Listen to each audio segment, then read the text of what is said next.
कैसे हैं? तो कल का जो पीपीटी था आपने देखा होगा और आई होप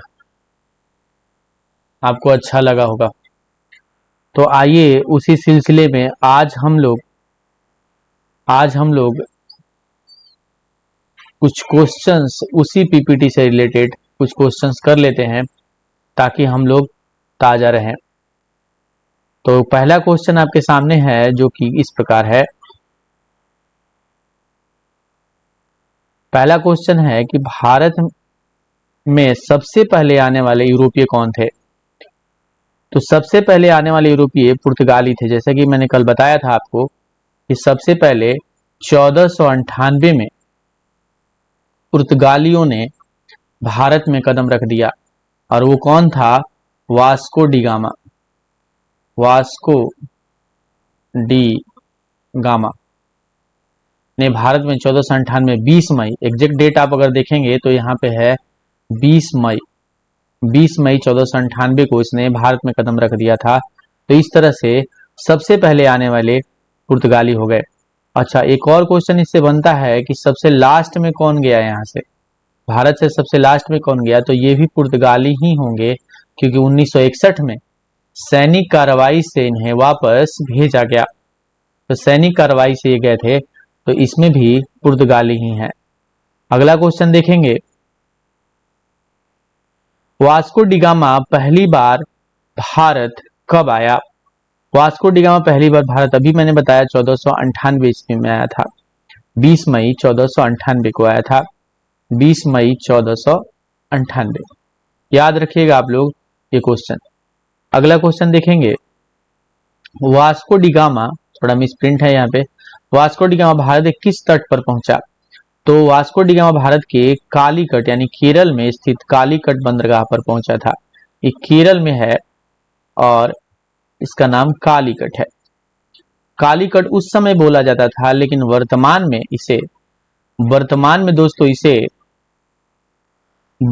में इसे कोझिकोड कहा जाता है।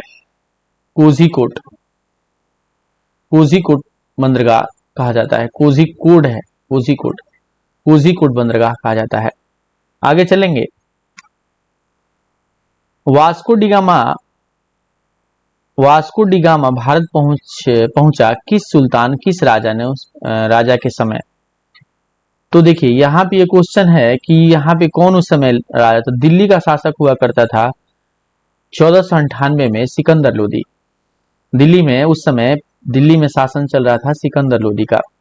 उस समय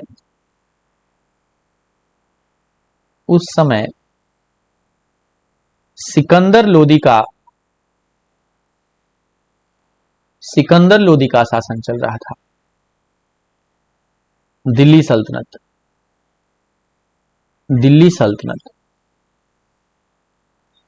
अच्छा, इन सब का पीडीएफ जो है आपको मिल जाएगा। पीडीएफ आप चाहेंगे तो मिल जाएगा।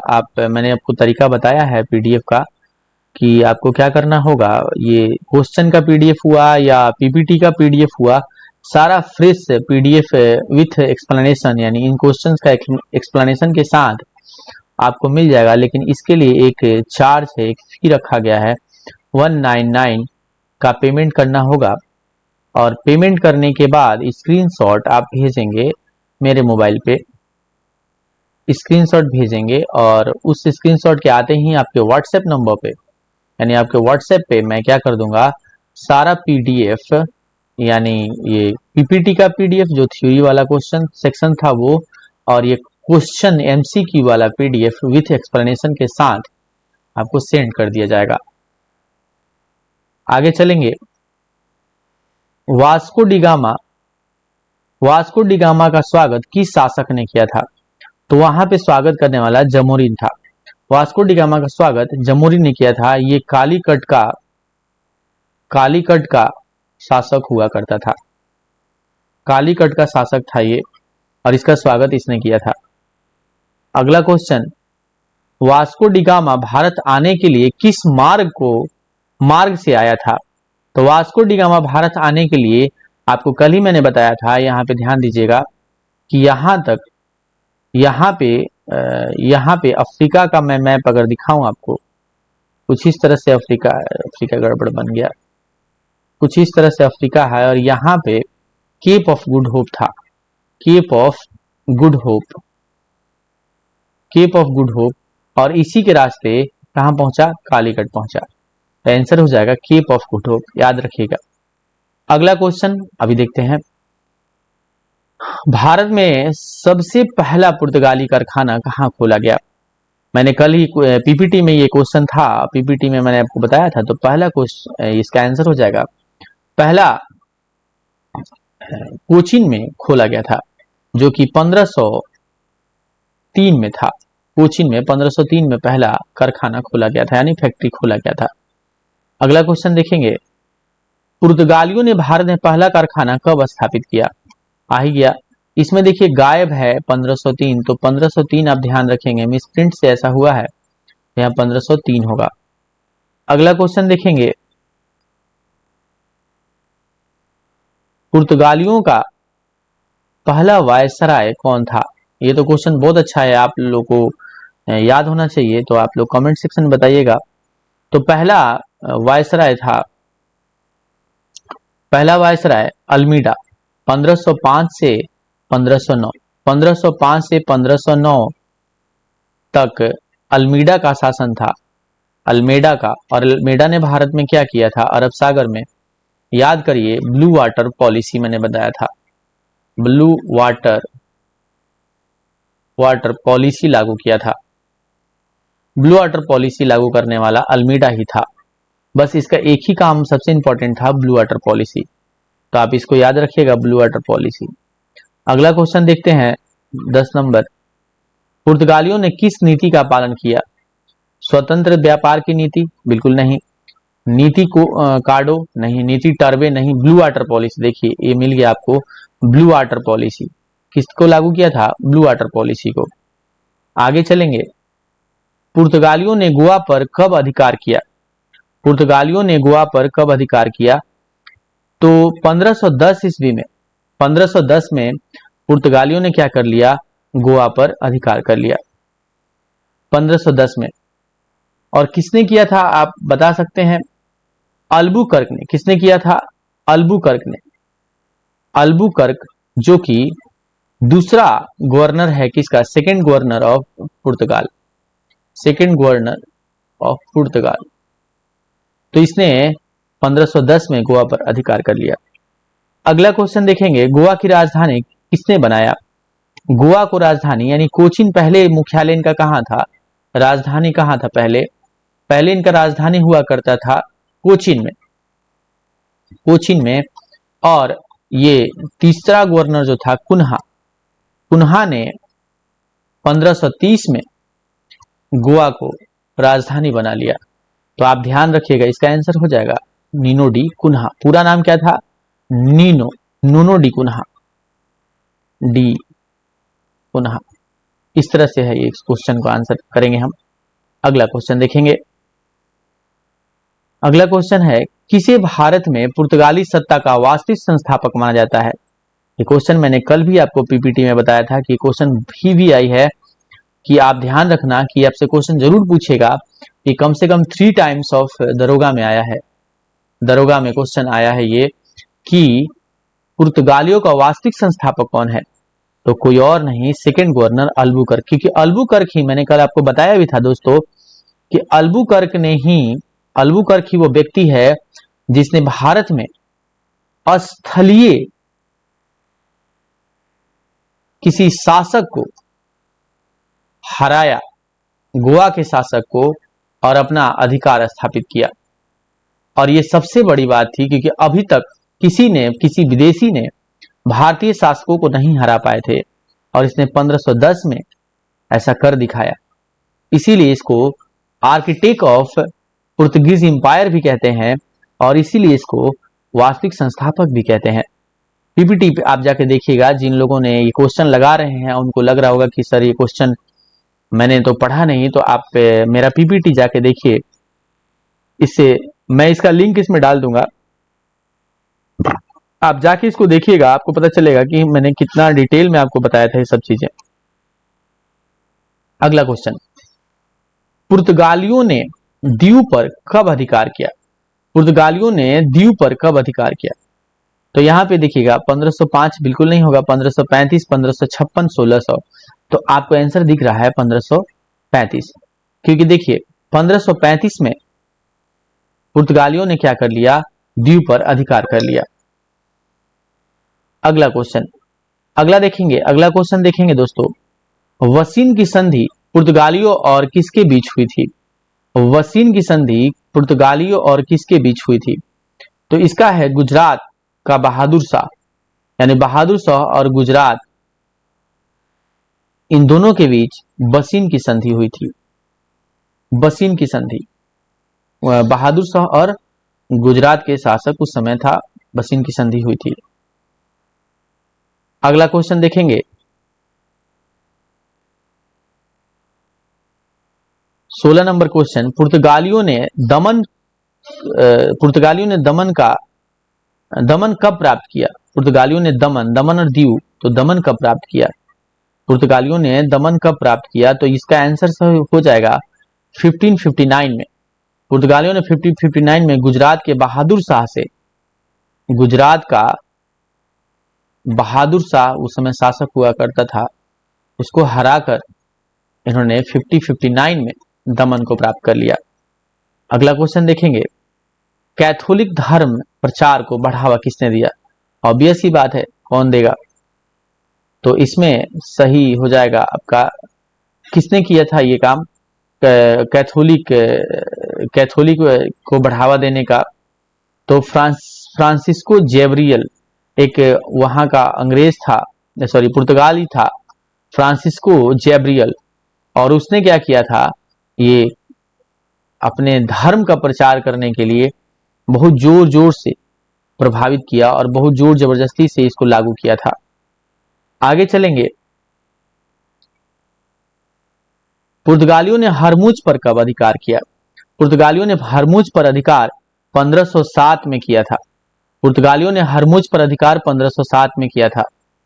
अगला, नीनो डी कुन्हा ने राजधानी कहां बनाया? अभी मैंने आपको क्वेश्चन बताया था कि 1530 में इसने गोवा को क्या कर दिया? राजधानी बनाया। पहले राजधानी कहां था पुर्तगालियों का? आप कमेंट सेक्शन में जरूर बताइएगा कि पहले राजधानी कहां था। अगला क्वेश्चन, तीन समुद्रों का साम्राज्य किसे कहा जाता है? तीन समुद्रों का साम्राज्य किसे कहा गया? तीन समुद्रों का साम्राज्य किसने बनाया था? देखो यहां पे ध्यान से आप देखना, तो अल्मीडा ने तो ब्लू वाटर पॉलिसी केवल लगाया, कुन्हा ने राजधानी प्रवर्तित किया, वास्को डी गामा तो आया और व्यापार करके चला गया। तो ये तीनों तो होंगे नहीं, ये तीनों कट है, क्योंकि इन तीनों के बारे में आप पहले ऑलरेडी जानते हो। तो बचा कौन? अल्बुकर्क, क्योंकि अल्बुकर्क एक ऐसा व्यक्ति है जिसने गोवा पर भी अधिकार किया, हरमुज पर भी अधिकार किया, मलक्का पर भी अधिकार किया। तो देखते ही देखते तीन समुद्र, यानी आप हिंद महासागर में भी थोड़ा सा कंट्रोल इसने ले लिया, इधर बे ऑफ बंगाल के साइड में थोड़ा सा बढ़ गया, और इधर अरब सागर तो था ही। ये देखते ही देखते भारत के तीनों क्षेत्रों को कंट्रोल करने लगा, इसीलिए इसके तीन समुद्र। ये क्वेश्चन बहुत अच्छा है, आप इसको देखना आप एक बार। पुर्तगाली और मिस्र के मामलुकों के बीच 1509 में कौन सा युद्ध हुआ? तो ये देखेंगे, तो ये हुआ था दीव का युद्ध। आंसर देखते नीचे होगा, हाँ ये दीव का युद्ध हुआ था दोस्तों, दीव का युद्ध लड़ा गया था 1509 में। 1509 में दीव का युद्ध हुआ था मामलुकों और इनके बीच। ध्यान से इस क्वेश्चन को देख लेना, पुर्तगाली और मिस्र के मामलुकों के बीच कौन सा युद्ध हुआ? तो 1509 में दीव का युद्ध हुआ था। अगला क्वेश्चन देखेंगे दोस्तों, दीव के युद्ध में पुर्तगाली ने किसे हराया? दीव के युद्ध में पुर्तगालियों ने किसे हराया? तो मामलुकों और गुजरात के बेड़े को। तो यहां पे दीव के मिस्र, और इसमें मिस्र भी शामिल था, मामलुकों और गुजरात के बेड़े को इसने हराया था। तो यहां पे देखेंगे, थोड़ा सा मैं पेन का प्रोसेस हो रहा है, तो मिस्र और गुजरात के बेड़े को इसने हराया। अगला क्वेश्चन देखेंगे, किस पुर्तगाली वायसराय की हत्या मालाबार तट पर हुई थी? किस पुर्तगाली वायसराय की हत्या मालाबार तट पर हुई थी? तो अल्मेडा का हुआ था। अल्मेडा को जो है मालाबार तट पे हत्या हुई थी, यह ध्यान रखिएगा आप लोग। अगला चलेंगे, अगला क्वेश्चन देखेंगे 24। बहादुर शाह और पुर्तगालियों में संघर्ष किस किले पर हुआ? बहादुर शाह और पुर्तगालियों में किस दीव के किले पर? तो आंसर हो जाएगा दीव के किले पर, दीव। अगला क्वेश्चन देखेंगे, पुर्तगालियों ने मलक्का पर कब कब्जा किया? पुर्तगालियों ने मलक्का पर कब कब्जा किया? तो इसका सही आंसर है 1511 में। 1511 में कब्जा किया था पुर्तगालियों ने मलक्का पर। 1511 अल्बुकर्क ने मलक्का पर कब्जा, इसको कौन किया था? अल्बुकर्क ने। अल्बुकर्क ने मलक्का पर कब्जा किया। अभी बताया था आपको हरमुज और मलक्का। 26 नंबर देखेंगे, पुर्तगालियों ने पतन का मुख्य कारण क्या था? डच और अंग्रेजों का आगमन। डच और अंग्रेजों का आगमन एक भी रीजन था, और मुगलों का समर्थन नहीं, ये तो नहीं था। व्यापार में वृद्धि नहीं, धन की अधिकता नहीं। तो इसका सही आंसर हो जाएगा डच और अंग्रेज। क्योंकि डच आप देखेंगे 1596 में डच जो है आ गए हैं भारत में, और कार्नेलियस हाउटमैन, कार्नेलियस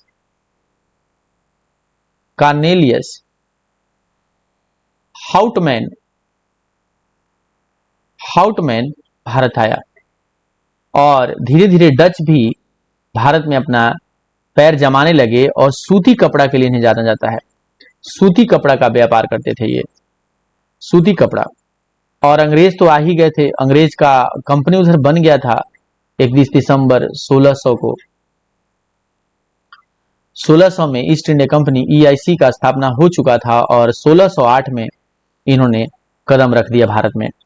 तो डच भी इधर आ गए और इधर अंग्रेज भी आ गए, तो अब इनका जो थोड़ा सा दिक्कत शुरू हुआ। इस तरह से क्वेश्चन डील करेंगे अपन। अगला देखेंगे, भारत में पुर्तगालियों का अंतिम ठिकाना कौन सा था? भारत में पुर्तगालियों का अंतिम ठिकाना कौन सा था? तो वो कोई और नहीं, गोवा था। गोवा था। आगे चलेंगे, गोवा भारत में कब मिला? गोवा भारत में, क्वेश्चन अच्छा है कि गोवा भारत में कब मिला? 1961 में, सबसे अंतिम में पुर्तगाली यहां से गए 1961 में। और गोवा को 56वां संविधान संशोधन 56th CAA constitutional amendment act के तहत मिलाया गया भारत में। सैनिक कार्रवाई करना पड़ा, सैनिक कार्रवाई करके मिलाया गया। तो समझ लीजिए कि आजादी तो हमें 1947 में मिल गई दोस्तों, आजादी के बहुत साल बाद यानी 1961 में ये पुर्तगाली गए थे। तो आपसे ये क्वेश्चन पूछ सकता है कि सबसे पहले कौन आए? सबसे पहले कौन आए? तो पुर्तगाली। और सबसे बाद में कौन गए? तो आंसर क्या होगा? सबसे बाद में तो पुर्तगाली। ध्यान रखिएगा इस बात को। आगे चलेंगे, गोवा को मुक्त कराने का अधिनियम क्या कहलाया? ये सही क्वेश्चन है, गोवा को मुक्त कराने का अधिनियम क्या कहलाया? तो देखेंगे इसको, तो ये था ऑपरेशन विजय। ऑपरेशन विजय के तहत 1961 में कार्रवाई करके गोवा को मुक्त कराया गया। याद रखिएगा, क्वेश्चन बहुत अच्छा है। ये क्वेश्चन आया हुआ है बीपीएससी टीचर में। बीपीएससी टीचर में ये क्वेश्चन पूछा है कि गोवा को किस ऑपरेशन से मुक्त कराया गया। अभी मैं जो वीडियो शूट कर रहा हूं दोस्तों, तो टाइम हो रहा है 11:04, तो थोड़ा सा थकान महसूस हो रहा है। तो कोई नहीं, ये थोड़े थोड़े मतलब मैं थोड़ा सा इसको ठीक कर लूंगा। थोड़ा समय का बड़ी इशू चल रहा है, कभी टाइम नहीं मिलता है, कभी टाइम ऐसा होता है। लेकिन आप एक बिल्कुल चिंता मत कीजिए, क्लास में कोई अवरुद्ध नहीं आएगा। मैं अपने शिद्दत से चाहे जितना ही बजे मैं क्लास जरूर लेके आऊंगा, क्योंकि देखिए पढ़ाई रुकना नहीं चाहिए। कॉम्पिटिटिव एग्जाम में आप थोड़ा सा यहाँ समझ लीजिए, कंपटीशन वही कर सकता है जो निरंतर है। निरंतर नहीं रहिएगा तो कंपटीशन में आप कहीं नहीं है। क्योंकि देखिए आज के टाइम में ऐसा हो गया है दोस्तों कि आज के टाइम में कॉम्पिटिटिव एग्जाम तो सब दे रहे हैं, सबके सब फॉर्म भर रहे हैं, सब बच्चे सारे फॉर्म भर रहे हैं। लेकिन एक तैयारी का वो होता है, तैयारी आप जब कर रहे होते हो तो आप एक फ्लो में बहना जरूरी है। आप अगर फ्लो में, आप इससे मैटर नहीं करता कि आप कितना पढ़ रहे हो, बट इससे मैटर करता है कि आप रोज पढ़ रहे हो कि नहीं पढ़ रहे हो। You do the daily work and they get the crack your job, crack your exam. अगर डेली आप काम कर रहे हो ना बच्चों, डेली आप कर रहे हो ना बच्चों, तो डेली आप कोई काम करोगे तो आपको सफलता मिलेगा। लेकिन आप सोचोगे कि मैं एक दिन खूब पढ़ लूंगा, ऐसा एक दिन आएगा, एक दिन ऐसा आएगा कि मैं खूब पढ़ लूंगा, दिन भर पढ़ूंगा, पूरे दिन स्टडी करूंगा और मेरा एग्जाम निकल जाएगा। ऐसा नहीं होता। और बहुत सारे बच्चे ऐसा ही कर रहे हैं। वो सोच रहे हैं कि मैं एग्जाम के टाइम में, एग्जाम जब आएगा खूब पढ़ूंगा, 12-12 घंटे पढ़ूंगा। तो एक्चुअली एक प्रोसेस है ये स्टडी। कॉम्पिटेटिव एग्जाम एक प्रोसेस है। कॉम्पिटेटिव एग्जाम कोई ऐसा मजाक नहीं है कि आप बस ऐसे ही फॉर्म भर दिए और जाके एग्जाम में बैठ गए और एग्जाम निकल जाएगा। एक निरंतर चलने वाला प्रोसेस है। कम से कम 6 मंथ से 8 मंथ तक आपको निरंतर काम करना पड़ेगा, देन रिजल्ट आपके हाथ में होगा। तो खैर, आप लोग जो भी देख रहे होंगे, तो मैं उम्मीद करता हूं कि आप लोग समझते होंगे इस बात को। चलिए तो देखते हैं, पुर्तगालियों का सबसे बड़ा धरोहर भारत में कौन सा था? कुतुब मीनार? बिल्कुल नहीं। चर्च और किले? लाल किला, मस्जिद। चर्च होगा, क्योंकि ऑब्वियस ही बात है कि चर्च ईसाइयों के लिए होता था और चर्च वही बनाए थे। तो यहां पे चर्च हो जाएगा आंसर। अगला देखेंगे, पुर्तगालियों ने हुगली में कारखाना कब खोला? पुर्तगालियों ने हुगली बंगाल में, कलकत्ता में कारखाना कब खोला? तो आइए देख लेते हैं। तो उन्होंने बंगाल में 1579 को कारखाना खोला था, हुगली बंगाल में। आपसे ये भी क्वेश्चन पूछ सकता है दोस्तों कि बंगाल में कारखाना, पहला कारखाना पुर्तगालियों को कौन सा था, कहां पे था? तो हुगली आंसर हो जाएगा। और कब? तो ये 1579। अगला क्वेश्चन, पुर्तगालियों ने मसालों का व्यापार मुख्यतः कहां से किया? पुर्तगालियों ने मसालों का व्यापार कालीकट से किया था। कोचिन कालीकट से। वो सबसे पहले तो वास्को डी गामा कालीकट से काली मिर्च खरीदा था, और फिर कहां स्टोर करते थे? तो वो कोचिन में स्टोर करते थे, और वहां से कहां भेजते थे? पुर्तगाल भेजते थे। इसका आंसर सही क्या हो जाएगा? कोचिन, क्योंकि वो यहां से तो माल को यहां से ट्रांसफर करते थे।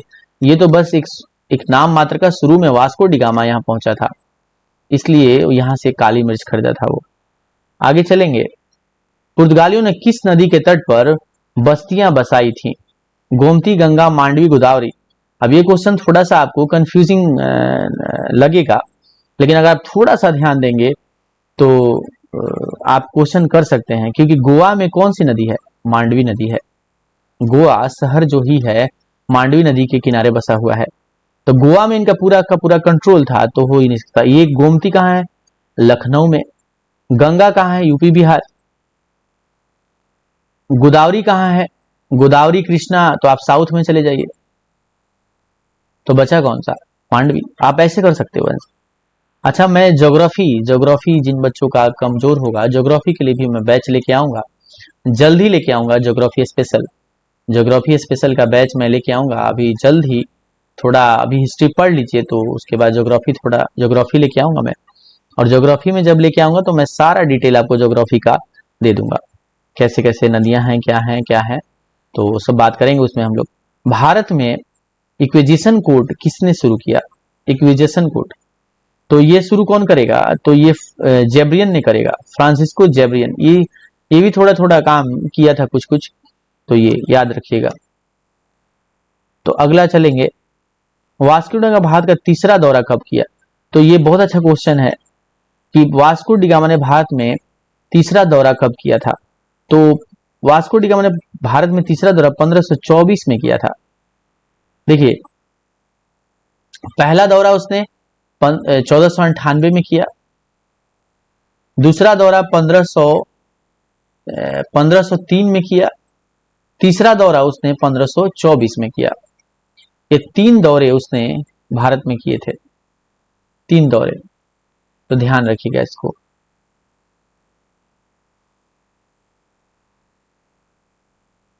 अगला, वास्को डी गामा की मृत्यु कहां हुई थी? ये क्वेश्चन बहुत अच्छा है, ये पूछा था बिहार पुलिस में। बिहार पुलिस में क्वेश्चन आया था कि वास्को डिगामा की मृत्यु कहाँ हुई थी। बहुत सारे लोग जो है इसका जवाब नहीं दे पाए थे, तो इसका जवाब सही है कोचीन में। उसका मृत्यु कोचीन में हुआ था और उसका मृत्यु की समाधि भी कहाँ बना है, कोचीन में ही बना है। ध्यान रखिएगा इसको। आगे चलेंगे, पुर्तगालियों का पहला किला कहाँ था। ये 2 बार क्वेश्चन लग रहा है, रिपीटेड हो गया। पहला किला कोचीन में ही था। पहला किला उन्होंने कहाँ बनाया था, कोचीन में। अगला क्वेश्चन देखेंगे, पुर्तगालियों ने कार्ड प्रणाली किस लिए चलाई। भूमि कर, समुद्री व्यापार नियंत्रण और सेना नियंत्रण और धर्म। देखिए समुद्री व्यापार नियंत्रण, क्योंकि देखिए जितना भी पुर्तगालियों ने वर्क किया है, पुर्तगालियों ने जो भी काम किया है वो किस लिए किया है, समुद्र में उन्होंने सारा कंट्रोल स्थापित किया था। सारा कंट्रोल स्थापित किया, समुद्र में ही इनका सब कुछ चल रहा था, तो समुद्री व्यापार नियंत्रण हो जाएगा। अगला चलेंगे, किस शासक ने पुर्तगालियों को हरमुज से हटाया। फारस से शाह अब्दुल्ला प्रथम, बहादुर शाह, अकबर और शाहजहां। ये तो तीनों होंगे नहीं, क्योंकि देखिए आप ध्यान से देखिएगा, जब ये पुर्तगाली हैं तो बहादुर शाह तो है नहीं। अकबर 1556 में अकबर का कार्यकाल, 56 से 1605, और शाहजहां तो उसके और बाद आएगा। तो फारस के शाह अब्दुल प्रथम, अब्बास प्रथम। अगला, किस पुर्तगाली गवर्नर के समय पुर्तगालियों ने सेशल्स पर कब्जा किया। सेशल्स एक जगह है, सेशल्स, वहां पे कब्जा किया था। तो इसका अल्बुकर्क ने कब्जा किया सेशल्स पे। सेशल्स पे अल्बुकर्क ने कब्जा किया था। एक द्वीप था सेशल्स द्वीप, तो उसने कब्जा किया था यहाँ पे। आगे चलेंगे, पुर्तगालियों ने आधिकारिक भाषा कौन सी थी। पुर्तगालियों की आधिकारिक भाषा कौन सी थी। तो इसकी आधिकारिक भाषा पुर्तगालियों की पुर्तगाली थी। कौन सी थी, पुर्तगाली। अगला चलेंगे, भारत में पुर्तगालियों का पहला मिशनरी कौन था। मिशनरी कौन था भारत में, पुर्तगालियों का पहला मिशनरी कौन था। जेबियन, फारस, फादर और ये तो फायर्स, इसका फायर्स आंसर हो जाएगा। अगला क्वेश्चन देखेंगे, किस मुगल शासक के समय पुर्तगालियों ने हुमायूं को शरण दी। किस मुगल शासक के समय पुर्तगालियों ने हुमायूं को शरण दिया। अकबर, बाबर, शेरशाह और बाबूसर। तो देखिए ये क्वेश्चन बहुत अच्छा है, क्वेश्चन इंटरेस्टिंग है। आप ध्यान से अगर इसको करेंगे तो देखिए अकबर को आप ध्यान से देखिएगा, बाबर को आप ध्यान से देखिएगा, तो बाबर का कार्यकाल भारत में 1526 से लेकर 1530 तक है। 1530 में बाबर का मृत्यु होता है। बाबर का बेटा कौन है, हुमायूं है। और हुमायूं का हराने वाला कौन है, हुमायूं को एक ही शासक ने टक्कर दिया था, वो था शेरशाह। और शेरशाह ने 1540 में बेलग्राम या कन्नौज की युद्ध में इसको पूरी तरह से हुमायूं को हराया। और ये भागकर कहां चला गया, भागकर पुर्तगालियों से भी थोड़े समय के लिए शरण मांगा था इसने। ये क्वेश्चन था यहाँ पे, तो इसका सही आंसर हो जाएगा शेरशाह। आगे चलेंगे, पुर्तगालियों ने काली मिर्च का व्यापार किस क्षेत्र से किया था। पुर्तगालियों ने काली मिर्च का व्यापार किस क्षेत्र से किया था, मालाबार तट से किया था। उस वाले क्षेत्र को, जो कालीकट का क्षेत्र है, उसे हम क्या कहते हैं, मालाबार तट। ये क्वेश्चन घुमा के पूछा है कि भाई आप कालीकट तो जानते हो, लेकिन क्या कालीकट किस तट में आता है, यानी ये वाला क्षेत्र जो है, इस वाले रीजन को हम मालाबार तट बोलते हैं, मालाबार। तो मालाबार तट से व्यापार किया था। अगला क्वेश्चन, 17वीं शताब्दी में पुर्तगालियों को सबसे पहले किस यूरोपीय शक्ति ने चुनौती दी थी। 17वीं शताब्दी की बात कर रहा है, तो कौन देगा, सबसे पहले कौन आएगा। पुर्तगाली के बाद तो डच ही आएंगे, तो डच देंगे चुनौती। अगला, पुर्तगालियों की शक्ति का केंद्र किसे माना जाता है। ऑब्वियस ही बात है, और पुर्तगालियों की शक्ति का क्षेत्र जो है, या जो क्षेत्र कहा जाए वो गोवा है। इन्होंने पूरा का पूरा सिस्टम गोवा में लगाया था। अगला, भारत में सबसे पहले किस यूरोपीय ने ईसाई धर्म का प्रचार किया? भारत में सबसे पहले किस यूरोपीय ने ईसाई धर्म का प्रचार किया? तो आपको कल भी मैंने बताया था इसका सही आंसर कि धर्म प्रचार के लिए और धर्म को बढ़ावा दिया किसने? अल्बुकर्क ने। अल्बुकर्क ने। अगला, पुर्तगालियों ने सेंट पॉल चर्च कहां बनवाया था? सेंट पॉल चर्च, याद रखिएगा, सेंट पॉल चर्च कहां बनवाया था? दीव में बनवाया था। कहां पे? दीव में। अगला, पुर्तगालियों का भारत में आगमन किस सदी में हुआ था? 14वीं सदी में। 14वीं, 15वीं, 1498, 15वीं कहेंगे, क्योंकि 14 से देखिए सदी कैसे चलता है। जैसे 1340 की मैं बात करूं, 1339 की बात करूं, 1350 की बात करूं, 1390 की बात करूं, तो ये सारे के सारे 14वीं शताब्दी कहले जाएंगे। और जब 1498 की मैं बात करूंगा तो इसे 15वीं शताब्दी कहेंगे। तो इसका आंसर सही हो जाएगा 15वीं शताब्दी। अगला, लास्ट क्वेश्चन होगा, भारत में सबसे लंबे समय तक कौन सी यूरोपीय शक्ति टिकी रही? ऑब्वियस सी बात है, अभी मैंने बताया था पुर्तगाली, क्योंकि पुर्तगाली कब से कब तक आए थे? 1498 से लेकर 1961 तक रहे थे। ये सबसे लंबे समय तक रहे, सबसे लंबे समय।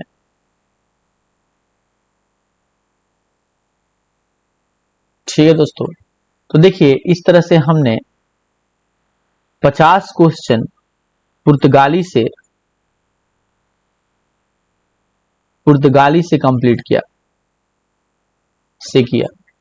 अब ये अगला टॉपिक जो हमारा कल वीडियो जो आएगा, कल का जो टॉपिक होगा वो होगा डच। डच का हम पीपीटी यानी थ्योरी सेक्शन करेंगे, थ्योरी सेक्शन, और इसको हम समाप्त करेंगे। अच्छा, बहुत सारे बच्चे मेरे से ये कह रहे थे कि सर लाइव आइए, लाइव आइए और लाइव पढ़ाइए। तो देखो बच्चों, मैं लाइव आ जाऊंगा, इसमें कोई दिक्कत नहीं है। इसी तरह से मैं लाइव भी आ सकता हूं। तो लाइव के लिए एक टाइम हमें डिसाइड करना पड़ेगा। सर लाइव ही आइए आप, तो मैं लाइव आ जाऊंगा, इसमें कोई दिक्कत वाली बात नहीं है, मैं लाइव आ सकता हूं। तो आज के लिए हम इतना ही रखेंगे। फिर से अगेन मैं आपको बता दूं कि आपको ये सब अभी जैसे पेन मैंने इस पे चलाया हुआ है, वीडियो पे हर जगह पेन चला हुआ है, तो फ्रेश आपको पीपीटी या पीडीएफ नहीं दिख रहा होगा। तो जिन भी बच्चों को पीडीएफ चाहिए, जिन भी बच्चों को पीडीएफ चाहिए और पीडीएफ उनको लेना है, तो कृपया आपको मैंने बताया है तरीका, आप पेमेंट कर दीजिए और पेमेंट करने के बाद आप जो है यहाँ से पीडीएफ मैं आपको आपके व्हाट्सएप नंबर पे सेंड कर दूंगा। एकदम फ्रेश वीडियो, एमसीक्यू वाला जो पीडीएफ, जो अभी क्वेश्चन वाला पीडीएफ था, इसमें विथ एक्सप्लेनेशन आपको मिल जाएगा आंसर के सहित, और पीपीटी वाला वीडियो एज इट इज आपको मिल जाएगा। और एक और बात है दोस्तों कि देखिए पढ़ना जरूरी है, पढ़ना आपका जरूरी है। आप चाहे भी पढ़ रहे हो, जैसे भी पढ़ रहे हो, स्टडी करना जरूरी है और सही तरीके से करना जरूरी है। हमें सब कुछ पढ़ने से, देखिए आपको मैंने पुर्तगाली खत्म किया, अब पुर्तगाली से इतना क्वेश्चन आप कर लेते हैं ना, तो आपको एक्स्ट्रा जरूरत नहीं है करने का, एक्स्ट्रा कोई जरूरत नहीं करने का, मोर देन इनफ है, मोर देन इनफ। तो आप इस चीज को आप ध्यान दीजिए कि आपको करना क्या है, आपको कौन सा एग्जाम क्रैक करना है, कैसे करना है, क्या तरीका अपनाना है, तो ये चीज आपको ध्यान देना होगा। केवल और केवल स्टडी हमें साइंटिफिक तरीके से अगर नहीं होगी तो उसका कोई औचित्य नहीं है। तो ठीक है, आज के लिए हम इतना ही रखते हैं, बहुत समय भी हो गया है। तो मैं फिर से आप लोग से कहूंगा बहुत बहुत थैंक्स, आपने मुझे इतना सपोर्ट किया।